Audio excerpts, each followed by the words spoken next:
for a moment, she was her old self again. Not education, not the muses, and certainly not the guitar. Music is the only decent thing in my life. My only saving grace. What about me? Cash bit his thumbnail.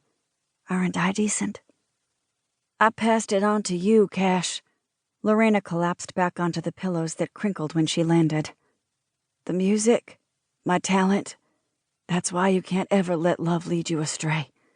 You can make it as a musician, where I failed. Her voice was thin, evaporating. He could hardly hear her, and he leaned closer. You can be famous, Cash, and rich beyond your wildest dreams. Just don't let love lead you astray.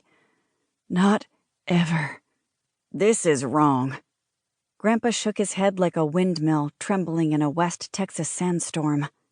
Wrong in so many ways. Hush! Granny grabbed his elbow and pulled him aside, and said in an angry whisper, She's dying.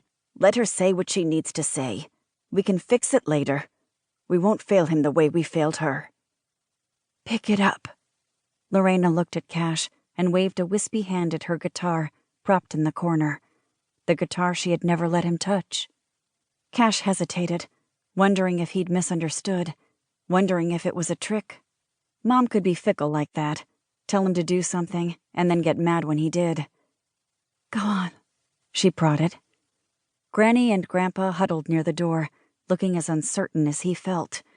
Granny laid a restraining hand on Grandpa's shoulder, shook her head. Cash eased toward the guitar and cautiously picked it up. It's yours now, his mother said. My Christmas gift to you. His heart caught fire, flamed. She was giving him her Gibson? It felt wonderful and terrible at the same time. Why was she giving him her most beloved possession? Cash frowned, chewed his bottom lip. He didn't like this.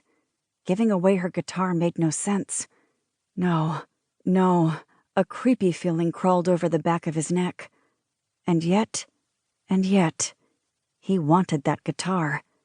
Wanted it with every muscle, cell, and bone in his body. Wanted, yearned, craved. His mother closed her eyes, her hands flopping to her sides as if they were too heavy for her to hold up, and her chest barely rose when she inhaled. Mommy? Cash called her the name he hadn't said since he was a toddler. These days, he mostly called her Lorena because she asked him to. She didn't want people thinking she was old enough to have a son his age. Play for me, Cashy, she murmured without opening her eyes. Play Stone Free. From the doorway, Grandpa snorted. Granny nudged him in the ribs with her elbow. Wrong, Grandpa muttered. So wrong. Reverently, Cash cradled the Gibson, sat in the chair next to his mother's bed, his fingers strumming the first notes of the Jimi Hendrix anthem to restlessness, his mother's favorite song, the first tune she'd ever taught him to play on the cheap pawnshop guitar she'd given him for his 6th birthday. He sang the lyrics about freedom and rebellion, sang as if he would never have the chance to sing again, sang with all the heart and soul he possessed, sang and sang and sang. Several nurses crowded into the room, watching him with wide eyes and opened mouths, impressed. Cash paid them no mind. He was playing for his mother, giving it his all, everything, left nothing on the table. His fingers flew over the strings, his voice ringing out clear and certain with each guitar lick. He'd never played so masterfully. He was the music, and the music was he. No separation, no thought, nothing but experience, sound, vibration, rhythm. Jimi Hendrix lived inside him, through him. As Cash sang the last line, the last words, "Bye-bye, baby," Lorena, his mother, the woman he'd tried so hard to please but could never seem to make happy, smiled softly, took her last breath, and finally flew free.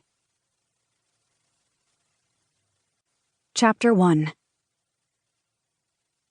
Rubato, an important characteristic of the Romantic period. It is a musical style where the strict tempo is temporary.